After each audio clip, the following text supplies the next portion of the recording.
Deb Matlock has worked as an environmental educator, naturalist, and spiritual life coach. Through her business, Wild Rhythms, she has devoted her life to deepening the sacred bond between humans and the natural world.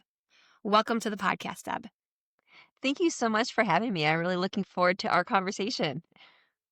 As am I. So, what I would like to do is I would like to explore the connection between decluttering, of course, and the natural world with you today. And I'd like to hear how listening to nature might help us let go of what no longer serves us. So, Awesome. many people see or think of decluttering as clearing out the closets. How does nature invite us to see it differently? Oh, what a cool question. That's exciting. I think there's a few ways we could look at that. I mean, definitely I'm with you, but before I met you, actually, I thought of decluttering as cleaning out the closet. And of course that's still a part of it, right? I actually need to clean out a closet as we speak. But I think when we allow ourselves to explore our connection to the natural world and to wild nature, and by that I mean it could be right outside our door. It doesn't mean somebody has to go traipsing off to a remote wilderness, although, of course, people can. Um, that's not the requirement. Wildness is literally everywhere and nature is everywhere. And so, it can be accessible no matter what. And when we look at ourselves in connection to the world around us and we take a moment to spend, say, time outside, maybe focusing on our senses a little bit, or just, if we're parking our car to run into the grocery store, maybe instead of running in, we walk in and we notice the tree in the parking lot and the little bird in the tree, and we maybe notice the flowers that are in the median, or the breeze, how it feels on our skin. And I think those little moments can actually go a long way to decluttering our mind and getting out of all the thoughts. I mean, I know I am the first to say my mind can overrun me at times, with things to do and ideas, and I should, and I want to, and I wish I could. And, but taking a moment to watch a bird in a tree while running into the grocery store can change everything for that moment. And it's free and it takes seconds, and it's right there. It's right there for all of us. It immediately brings us to present, like being present, doesn't it? Yeah, that's a really good point. I think that is a lot of what the natural world, when we allow ourselves to see ourselves as part of it and to consciously, observe and engage with the world around us, it does take a moment of presence, out of a life where, we are fed distraction at unbelievable speed. One of the things I've noticed in myself, I actually sometimes get nostalgic for, I don't know, the 70s or 80s, where there wasn't social media, there wasn't email, texting, Facebook messaging, I mean, all the ways to communicate with each other. There are days I just feel sometimes like I can't get that sense of, um, calmness back unless I go sit outside for a minute and I just get away. And I think about back in like middle school, passing notes with friends in the halls between classes. We didn't have an ability to text each other. It wasn't 24/7. It was a well thought out note with little hearts and flowers or whatever it was, passing in the hallway, and then I might not talk to that person again for hours. And there's something to be said for all the convenience and the technology, and like us connecting right now is because of that. But we also have to stop and say, how is this cluttering my functionality? How is this keeping me from having my deeper thoughts or my deeper sense of myself in the world, or even allowing myself time to feel awe and excitement or curiosity about like the changing seasons or what's going on, and with the ants right outside my door. I mean, there's so much beauty around us that's so easy to miss because of the clutter in our minds if we're not conscious of it, I think. Yeah, you mentioned getting outside, sitting outside. What is it about the outdoors that helps us just feel so good or so grounded? I know when I've got a million things in my head. If I allow myself, if I give myself permission to get outdoors and just pause, I feel so much better. Why is that? I think that there's Probably everybody could answer that question a little differently, but then there are some levels of that, that are, I think, almost sort of universal. And that, one of it is, the lighting is natural. We're not putting ourselves under fluorescent or artificial lights. And I know for myself that is huge.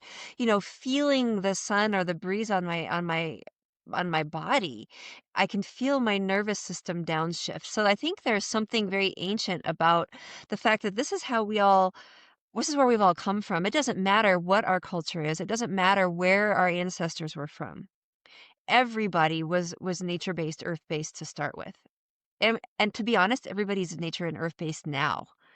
Like, we like to pretend that we're not, but, I have a glass of water and I'm sipping, and that water came from somewhere, and the air that we're breathing, and for those of us fortunate enough to have had breakfast in our lives, that food came from the earth, or, and, there's no not nature-based, and so I think when we take ourselves and we allow ourselves that conscious to either just sit, like, on our porch, or to walk to our local park, or to even look out the window, um or if we don't have a window, to have, rocks or something on our. I mean, I've got pine cones and rocks and feathers all over my desk, like, it's like I just want to always feel a piece of it.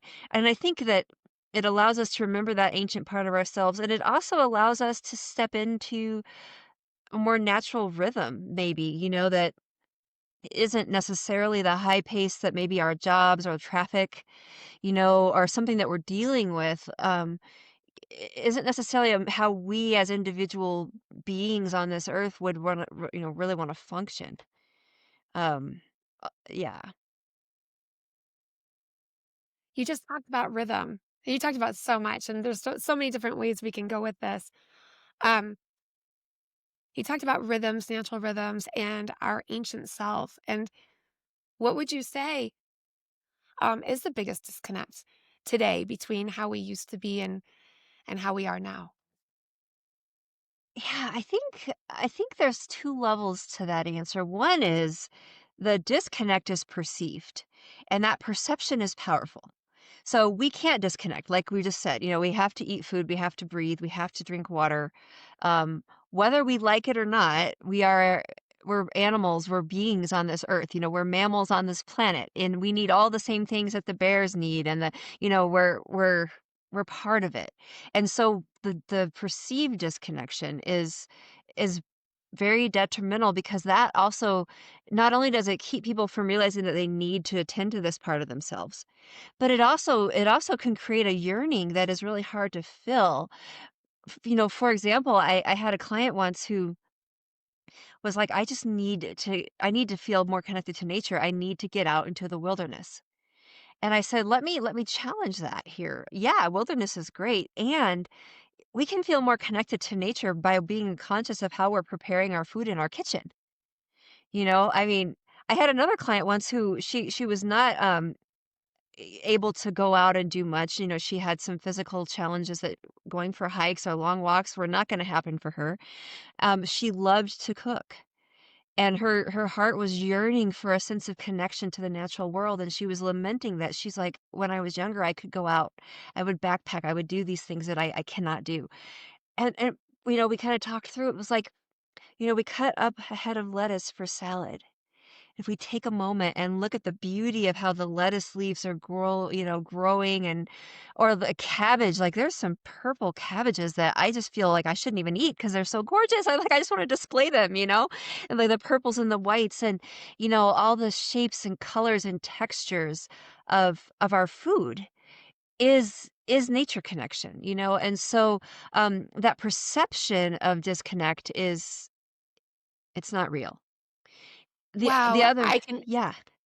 I can empathize with both of your clients and that desire to just get out in nature and go someplace far, far, far away from home. And when you just that the perception is that it's not real. I've never thought of it that way. Um, One of my favorite authors is Sue Monk Kidd, and she says that you can find the sacred in the now, the ordinary, and the natural. And the way you just talked about looking at that lettuce or cabbage and cutting it, and the fact that it's art, and that it's nature, and when you're in the moment, you're in the moment, that you can actually bring that sacred connection to nature in your home. You don't have to drive a million miles to get out into nature. I never thought of it that way. Yeah, and I think that, the way I kind of look at that, going back to your question about what's the disconnection, I think that that is one piece is that we forget, like I'm sitting here talking to you on a computer and I have a plastic keyboard and a plastic mouse, and those are our bodies from ancient beings. Sure, plastic is a challenge we have in the world now, and I'm not suggesting that we should just be, not questioning that and not looking at solutions. And also, I'm literally sitting here looking at my keyboard and my screen, and there's a connection here, millions of years across time. And so if we allow ourselves to be open to that, I think we can start to rewire the sense of disconnection. The other piece is we can ask ourselves, where can I invite more time outdoors? Where can I invite more, opportunity to be out there and feel the sun and the breeze and the sensory awareness of the place around me. And I noticed, when the pandemic hit, this was an awareness for a lot of people. I mean, I actually talked to people in my own neighborhood that I had never seen here before, out walking their dogs that I mean, I'm out every day with my dog, and they were like, "I didn't know we had this beautiful park right here." You know, I didn't know. I live 3 blocks from this. We have a little lake here and, there's lots of wildlife because in Colorado, any water body is gonna attract lots of wonderful beings, and this woman was, like, heartbroken. She said, "I've lived here for 5 years. I did not know how beautiful this park was. I just simply knew it was here." So the other thing we can say is where can we look in our lives and prioritize that a little bit, like, take our kids to the park instead of to the mall on Saturday, where can we just say without having to, like, upend everything? Because I guarantee all of us, myself included, can find more and more ways to fit more and more time in that deep connection with the wild world around me, than we already do. Yes. Yes. All right. What lessons about simplicity and letting go can we learn directly from nature? Oh, you have great questions. All of these questions could be like, hours long conversations. Lessons of about simplicity from nature. I think, what comes to mind is, nature is complex in its simplicity. Like a seed that is supposed to be a tree, given the right circumstances, is going to be a tree. Is not going to be questioning, should I be this? Should I be that? Should I look this way? Should I look that way? It's more like, or a flower, a certain plant is going to bloom a certain kind of flower. The rose bush is not going to suddenly bloom a daisy, at least not as we know it now, unless, the world gets really interesting. You know, every year my rose bush blooms roses, and they're all unique. Every one of them is different. They're never two the same, but they're always coming from that same place of, this is what I do. So I think one piece of it is asking ourselves, what are the things that I do that are unique to me? What is it, how am I hardwired? And that's not to say there's not place for growth and evolution of ourselves, but I do think each of us has a hardwiring. Like, I know I can look at myself today as a woman in my 50s, and I can see hardwiring from my single digit years that is absolutely not different. It's maybe more nuanced now. Maybe I understand it better, but like my love of animals in the natural world is not fundamentally different than when I was a child and I was falling in love with the world around me. And if we allow ourselves the grace to have those parts of ourselves be valuable and honored, um, like the seed, we're going to let ourselves be who we are. So that's one piece of it. I think another piece of it is that the natural world has an amazing set of processes to pull everything back in. And so, fall, leaves fall off trees and they're beautiful and they dance down and the colors are amazing and there's incredible art displays all over the place. And then they become soil. Which is why there's such a movement, don't rake the leaves, don't get rid of all of them. They become over the winter, they become habitat for overwintering insects or eggs of insects, or early emergent butterflies need a place to be. And also then these leaves become soil. and they fertilize our landscapes and our parks. And um, I know personally, I'm always forever rearranging my leaves a little bit so that they don't just kill out. Like if a whole bunch land, if I have 2 feet of leaves on one garden area, I'm going to spread them out a little, but I'm not going to get rid of them. I'm gonna work with nature to strategically put them in places where there aren't leaves, so that all the soil gets that kind of experience of being kind of revitalized. Yeah, that gift. And so what I'm hearing you say is that there's not clutter in nature, that there's a purpose. Sounds like there's a purpose or a use for everything, even if the purpose is just to be beautiful and to be enjoyed. What That, just came. yeah, Yeah, yeah, no, I think you're right, like, there is the beauty, there is the processes create their own beauty, but what made me when you just said that, and I hope I didn't just cut you off there, I got excited thinking about squirrels because squirrels will harvest and find little, nuts and yummy things to save, and they'll go bury them all, and they don't remember where all of those are. So they're collecting, like a lot of us as humans do, right? And they're putting them out there, but even in that case, even though they're not gonna use or eat every single nut they find, some of those that they bury actually then become plants, trees, what have you. I had a neighbor who had put peanuts out for a squirrel and then suddenly had a peanut tree growing in her yard, you know? And so even though the squirrel maybe was collecting more than he or she was gonna need or use and wasn't gonna remember where they all were, in the natural cycle of things, that squirrel's role is also forgetting, because some of those that the squirrel forgets about become plants which create more.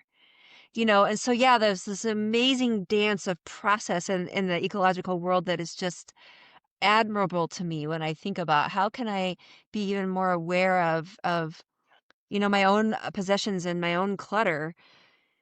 Where can I take some inspiration from the world around me and say, I really need to have 500 books that I'm not ever going to read all of? You know, yeah. what do I do about that? My love of books and my desire to collect knowledge that way, which is a real thing. I struggle with that a lot. You would see, you saw my house, you'd be like, "Oh, Deb, the book situation in here." There would be no judgment from me. It's all neutral. We would get curious about it though, right? I found for myself that I kept books uh, subconsciously because I thought a lot of my meaning and value was woven into those books and those ideas. And they ended up just being physical trophies Right? of what I thought was important. But let's go back. Let's you mentioned the trees and the fall and the trees letting go of their leaves. And I've always thought that that's such a beautiful representation that, for the tree, nothing has gone wrong. Letting go, the tree is going to be okay. Often, as humans, we'll be so afraid to let go of something.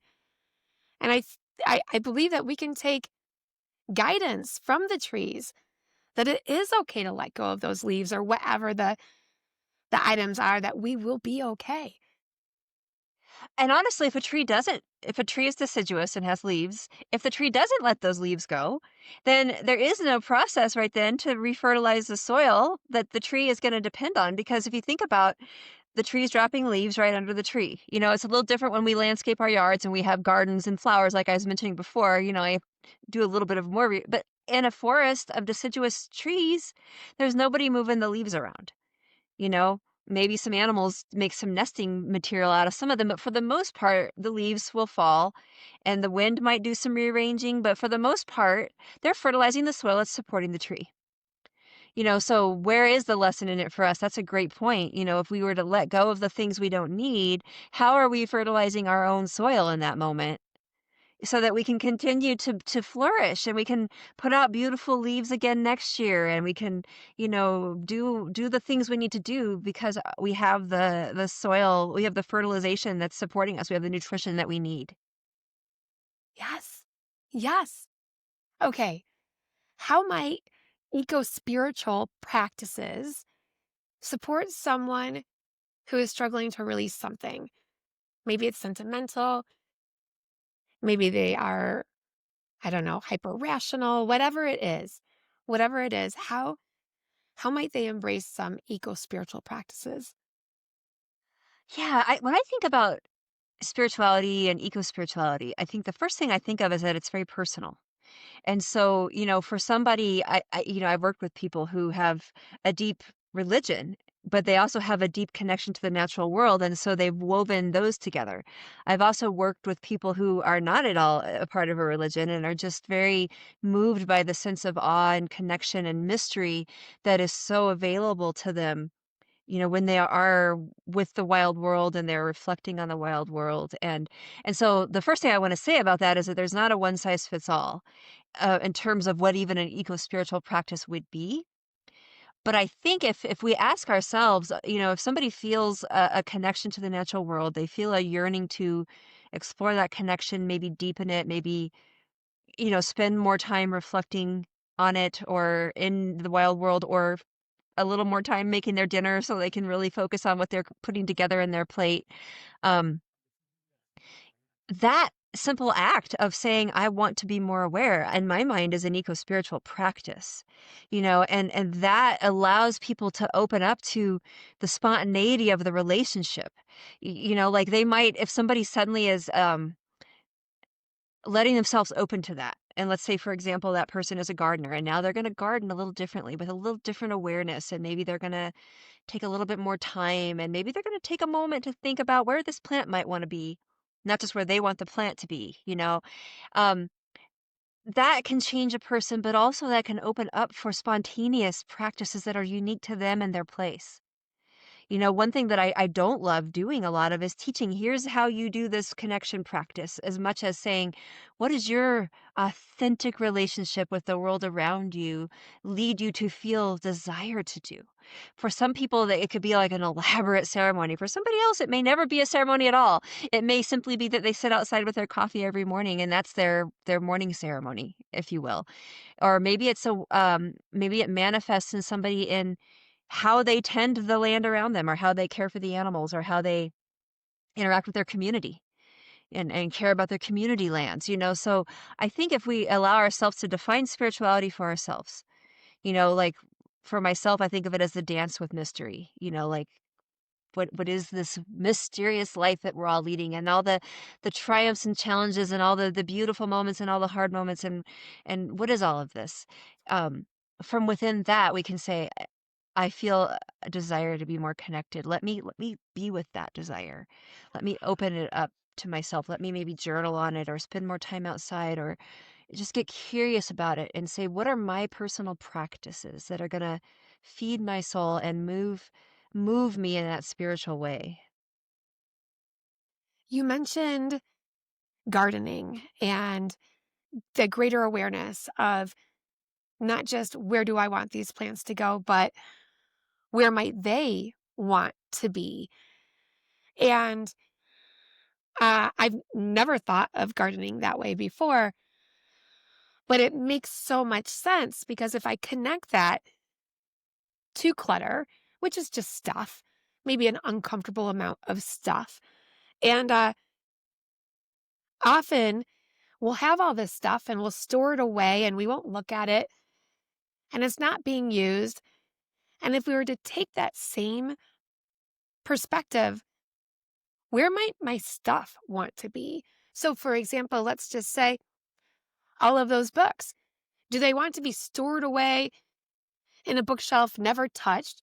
Or might they prefer to be at a library, being read by many, or Goodwill, or a donation center, available to others? And so that really struck me when you had that example. I love how you just put that spin on it, because that makes so much sense. I mean, it was years ago. I had a guitar from when I was a child, and I had saved it because I thought someday I'll play guitar. And I was like, I'm not playing guitar. And I remember I looked at the guitar and I was like, this is not fair to you. Like, nobody's playing you. And I know there's probably a kid somewhere in my community who would just be so thrilled to get a guitar and maybe can't, afford to get a new one. And here I have a guitar sitting in my crawl space, not being played. And there's this moment where I was like, this guitar is out of here. This guitar has to find a new home. And I have an emotional attachment, and I had to let that go. All but by saying, and I love it with like books. Yeah, like what could this book do for somebody besides collect dust on my shelf? Um, the same with like dishes and all those things. It's like at this point in my life, I've acquired some dishes from family members that have passed on, and do I need to keep all of them or do I want to just keep one from each family member? That really reminds me of my grandmother because I remember a memory she and I had with this particular bowl or plate. And that suddenly then that plate has so much more meaning than an entire box of dishes that I don't even remember using, Right. but somebody else might be able to appreciate. And I think when I think of nature, honestly, part of what allows me to feel like I'm in my wild self and in my natural rhythms is to not be buried in stuff.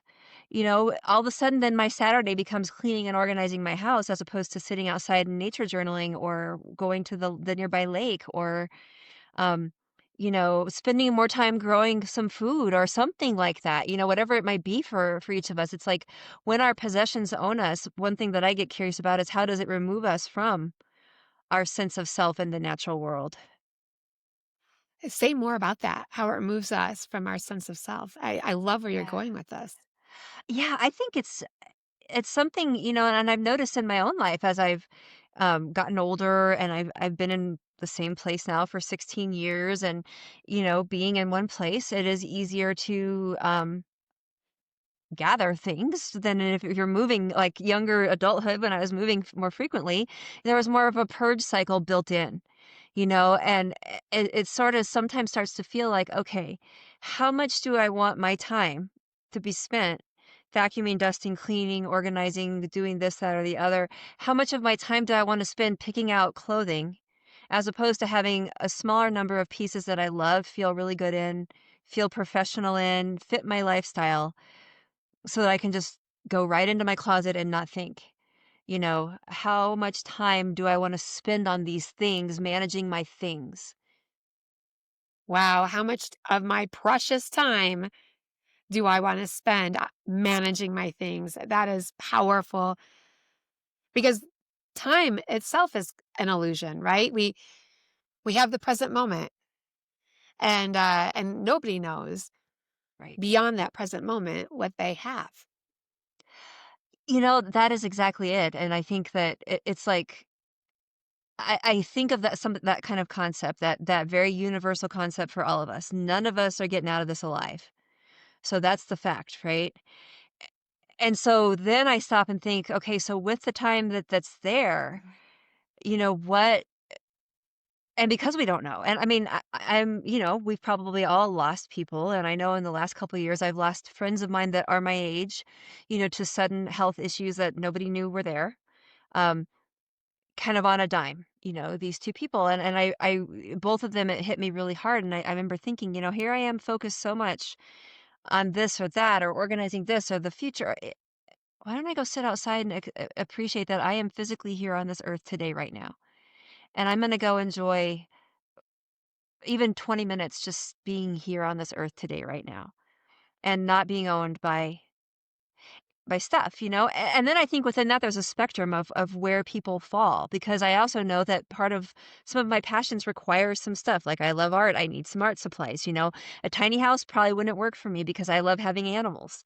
um, I have a friend for whom a tiny house is perfect, so I think within that, we can also find our mirror in the natural world too. There are animals that like, pikas here in Colorado that live at high elevation. They gather herbs and they store them in their rocks for the winter and they have a little pantries and and it works, and it's not the same as another species that maybe doesn't save anything, and we can ask ourselves, where on the spectrum of this do I fit that allows me to be in that authentic place with myself, but doesn't have me being overrun by things that don't fit my life anymore.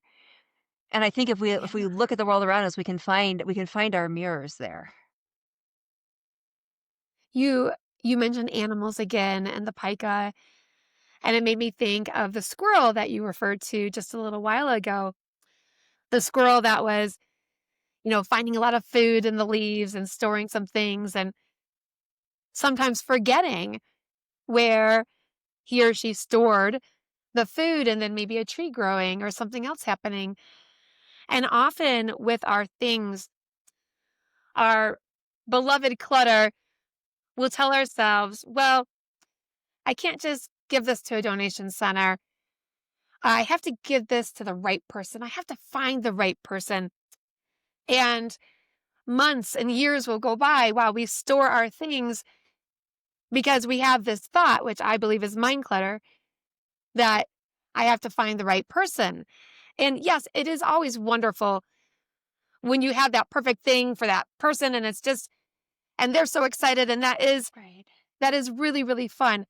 However, often we will store uh, so much for so long because of this, and we pay the price, right? We feel heavy. Our homes feel heavy, and uh, and so I go back to that squirrel who sometimes forgets about the food, and then a wonderful, beautiful tree growing, and uh, and that to me is permission that wherever it lands, it gets to be the right place.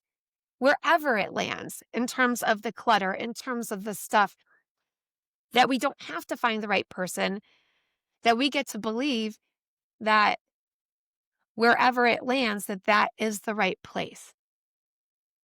Oh, I What think do you think about that? that is so beautiful, and what I love about that is it brings up another, I think, way that we're part of the natural world, which is this, this collaborative way of being, where it's sort of like the human ego that says, I'm going to control everything.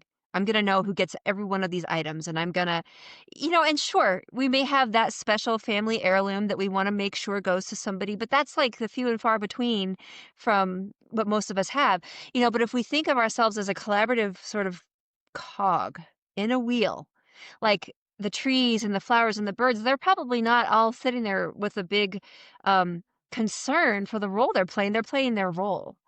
And if our role is to get rid of some of our stuff and take it to our library or our donation center or the church garage sale or whatever it is we've chosen, all of these things. And what's so beautiful about the world today is there's so many ways to take our clutter, put it out into the world in a way that benefits organizations or other groups, like one of my favorite places to donate is to the wildlife rehabilitation thrift shop that is in my community, because the donation goes, they'll sell my stuff that I don't need, and it supports wildlife rehab.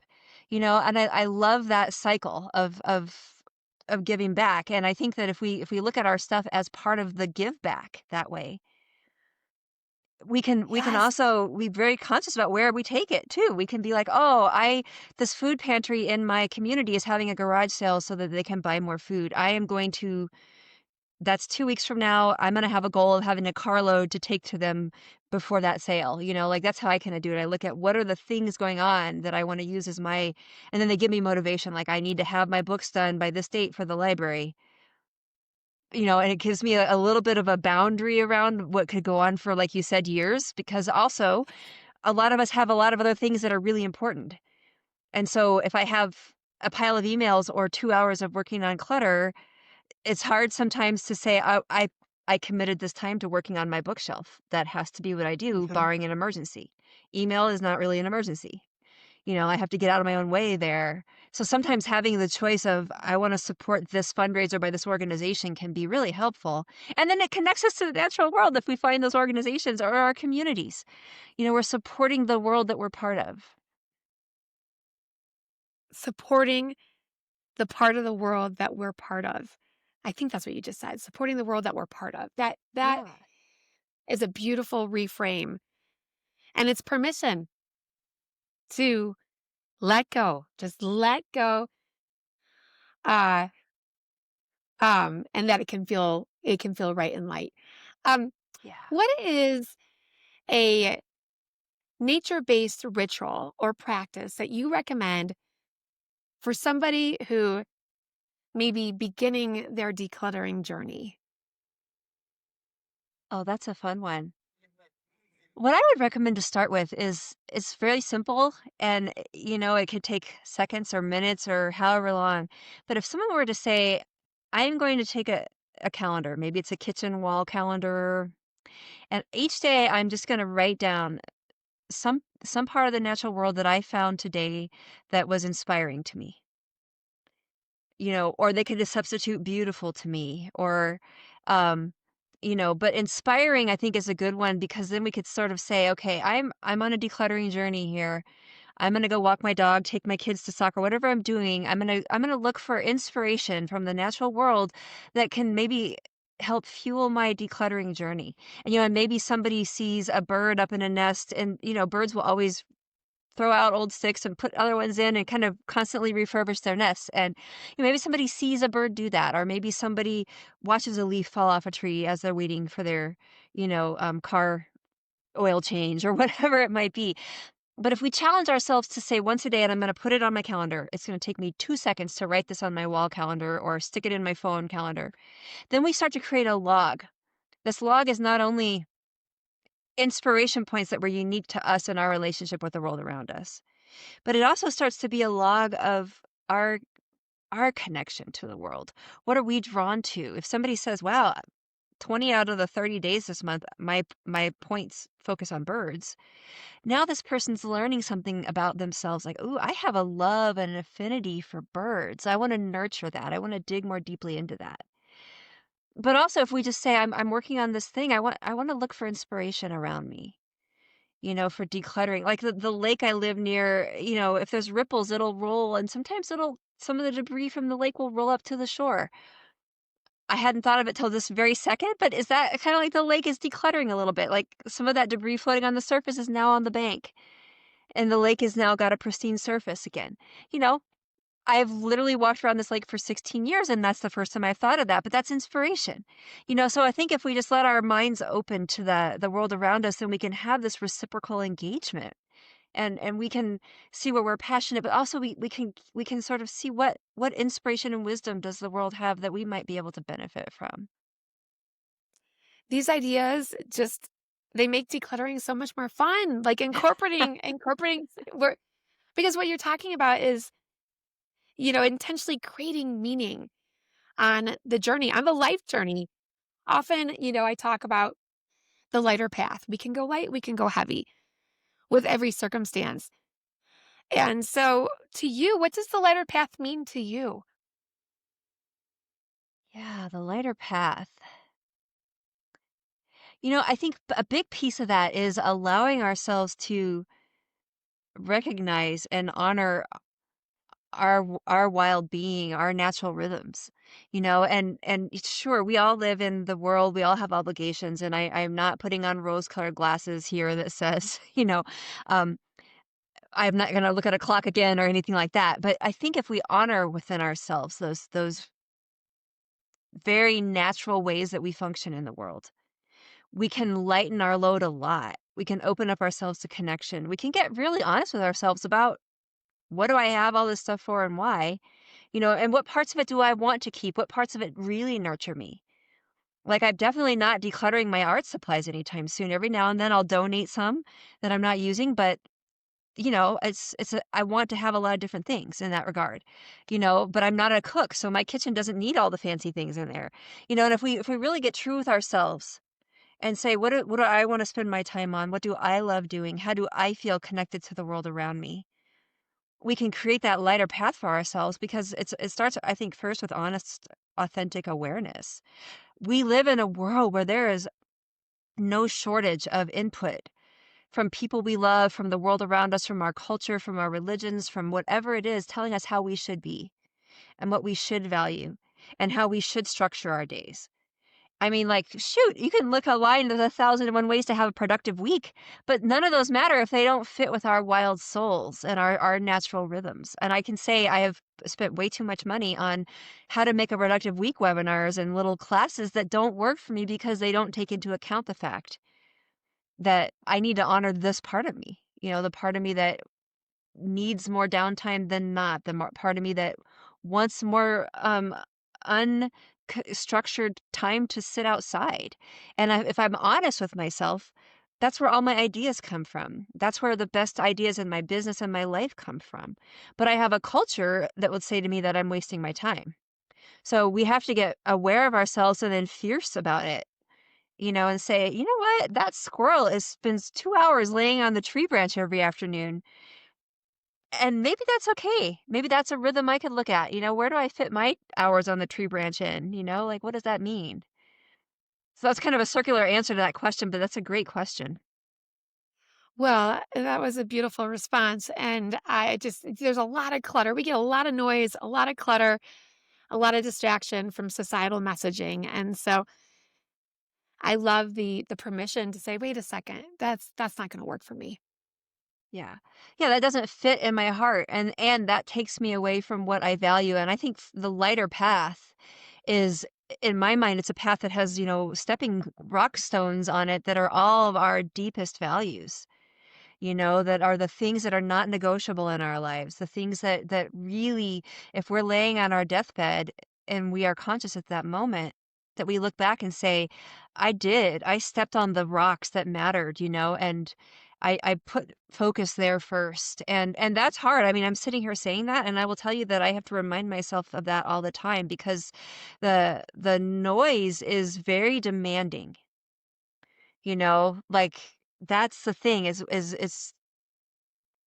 I've had people text, call, and email all within 4 hours because they wanted to hear from me, and it was like, I'm gonna get back to you. It's only been 4 hours. I was, doing something else, and now I have 3 points of communication to deal with instead of the 1 email, so we can also sorta ask ourselves, what are our boundaries around all of that? Like, you know, when people do that to me, I go to their first point of contact, and I answer them there, and I ignore the other ones. I don't even acknowledge that you badgered me with multiple ways. I mean, seriously, like, you know, um, and I think we have to sort of get fierce about that authentic awareness of what do we need time for and what do we value. And then that probably, I would imagine, and this is where you're the expert, that probably leads to helping us figure out how and what to get rid of in our physical spaces too. Like, I don't value that anymore. Why do I have 5 cabinets full of that? Absolutely. I love that you brought boundaries into your definition of the lighter path. Boundaries are sometimes we're afraid of boundaries or setting boundaries, but when properly set, they can actually bring us closer to ourselves, to others. They make life lighter when we honor our boundaries. I absolutely think that's true, and I think that in this world that we live in, to create time to be outdoors with wild nature, for example, at least I know in my experience, I that is a fierceness I have because it's so easy to have so many things pull that time slot away. And when I put that on the calendar, um, I'm only accountable to myself there, you know, and it's where we have to really say, what are those values? Do I want this time out by the lake? Because if I do, I have to protect it as if I'm going to a doctor's appointment or something that I wouldn't skip out on, a client meeting, something that I would definitely not skip out on. I need it to be that. Yeah. Yes. Okay, one more fun question Awesome. because Deb, geez, I wish we could go for hours and hours. Absolutely. This is And fun. I'm trying to hold back because I have like 18 more that I'd like to ask you, but just for fun, when we think of the seasons, the 4 seasons, uh, what do you think what do you think each season's message would be when it comes to um, letting go of the clutter, letting go of the stories that aren't serving us, just letting go, spring, summer, winter, fall, or fall, winter, spring, summer, whatever order you'd like to do it in. Just Yeah. high level for fun, what would you say each Yeah. season's message would be? Well, the first thing I would say is that's probably gonna be different for everybody. So I can answer that for myself, but I want to be really clear that what fall might mean to one person or winter might not be that. And my example of that is, around the winter solstice, you'll see 1,000 memes on Facebook about, deep reflection and all of this stuff. And I'm like, for some people, yeah, absolutely. And for other people, winter is when they want to spring clean or when they want to spring clean, quote unquote. They want to rip their house apart and they want to like, they're doing it. It's darker outside. So they're like, oh, I'm going to make my space different, and it's like, so I don't want to give anybody the idea that there's one way to sort of engage with the seasons. But I know for myself, fall is a time where I start to feel a little bit of a slowdown. Part of that's my own rhythms, part of that's the world around me, part of it's how my work is, because I do nature connection work. And so spring and summer tend to be busier, more extroverted times, just by the nature of when people want certain kinds of programs. And so fall, as an introvert, fall for me feels like this kind of luscious invitation to sort of take a breath and slow down a little bit. It is a time that I feel more creative. It's when I start to really envision, the next round of programmings or my next, I get more creative about writing. I just want to be a little bit more focused on that inner work.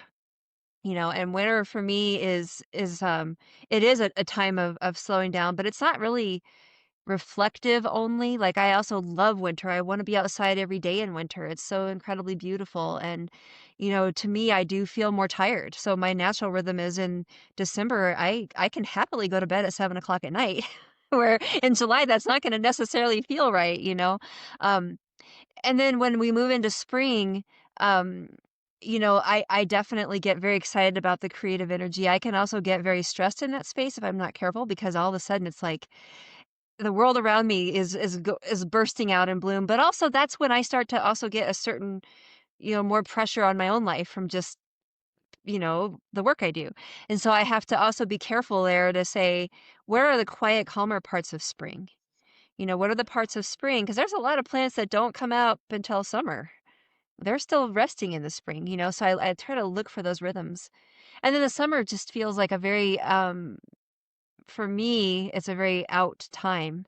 It's a more extroverted time of year, and it's just I feel it in myself, I feel it in the world around me, um, so I wanna reiterate, that what's really exciting for each of us is to say, "How do I feel in this season? What does the season bring up for me?" And not the Facebook memes that tell us how we should feel about winter or spring. 'Cause I've met people, all across the spectrum for each season with having very different responses that are very deep and authentic for themselves.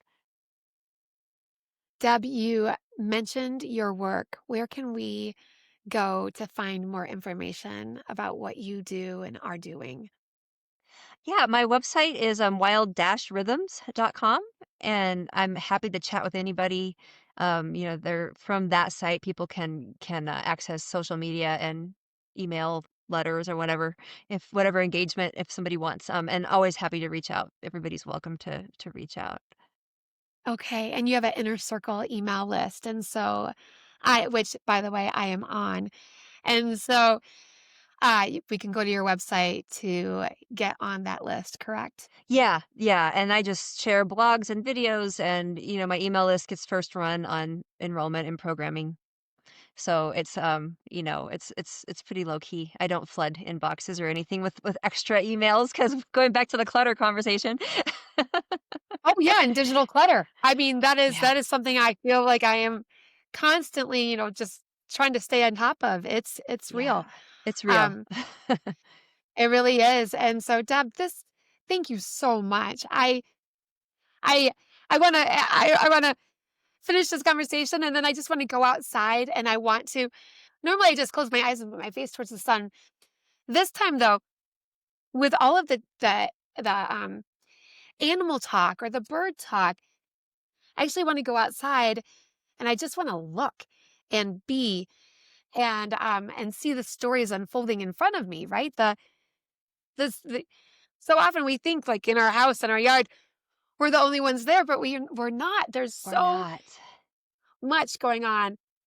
We had a baby rabbit, and my husband found it, day 1 or day 2 of its life, about a month and a half ago and showed it to me, and it was hiding in, some cosmos that had not bloomed yet, and, and we've seen this rabbit grow up in our front yard, and we know where it likes to hang out, and it seems to be a very safe year for rabbits. I'm not sure about the predators, and what's going on there.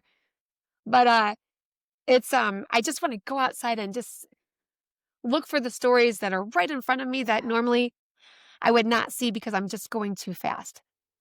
Oh, I love that. The world is so full of stories, and it is a way that we can learn about the world, but also feel ourselves in it and as part of it. And like you and this rabbit, you're sharing space right now for this time on this magical earth. You know, how long will that be? But right now you are. And that's such a sacred, beautiful so that to me is a eco-spiritual practice is to go out and say hi and just like, "Where are you today?" You know, like, and just recognize that you're neighbors right now. You know, the 2 of you are in the same community and what a gift for you and your family to watch that little one grow up and to be there and yeah, not to miss it, right?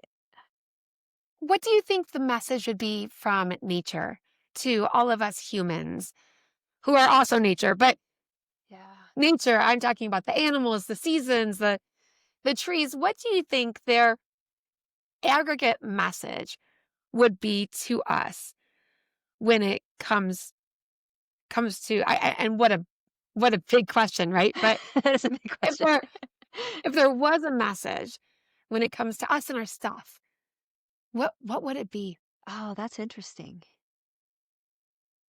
You know, I always feel like the big messages would be like, you know, the natural world was like, fall in love with me again, see yourself as part of me, you know, and knowing that being trapped by piles of stuff is potentially, you know, a barrier of that. And um I mean, and on that, you know, our piles of stuff that aren't being used, those are all part of the natural world. And so is it also insulting to the natural world who gave us the clothes, the dishes, the books, to just let things sit around and gather dust when all of those things came from the earth and they to honor the earth, we can use those things can be used in the world in some way. Ooh, that's a big question. We could go on that for hours. I love where you landed though. I love where you landed and getting back to honoring our planet, our earth, honoring our home. And Yeah. in doing that, we're honoring ourselves as well. So Absolutely. Absolutely. Yes. Deb Deb Matlock, thank you so much for coming today, for sharing your wisdom, your experience, your beauty, and this has been such a gift for me. Thank you. Thank you so Oh, much. I am honored to be here and I really enjoyed this and I really hope that it's inspiring for your audience as well. And yeah, thank you so much for the invitation. Thank you. Thanks for watching. If this resonated with you, give us a like and share with friends who could use some lightness. Don't forget to follow our page for daily doses of living lighter. And remember, if it feels light, it's right.